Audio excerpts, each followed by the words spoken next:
In 2009.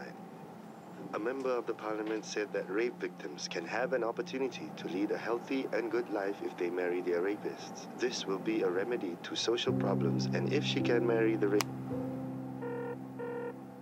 Hello? Hello？ 爸，你點啊？有冇識到新嘅朋友？幾好啊！啲同事都對我唔錯啊。咁你呢？都係成日有返鋪頭咯。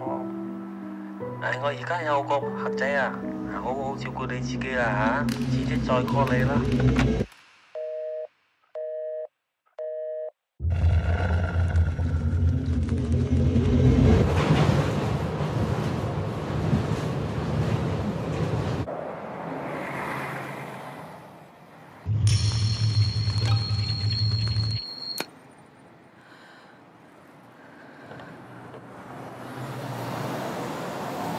係啊，諗清楚啲啊，唔好後悔啊！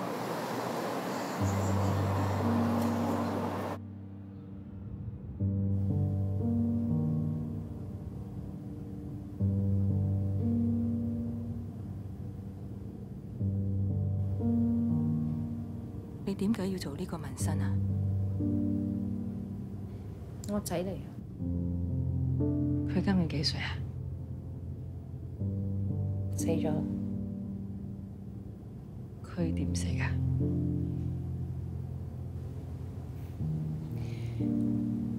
我餵食嘢嘅時候搞死嘅。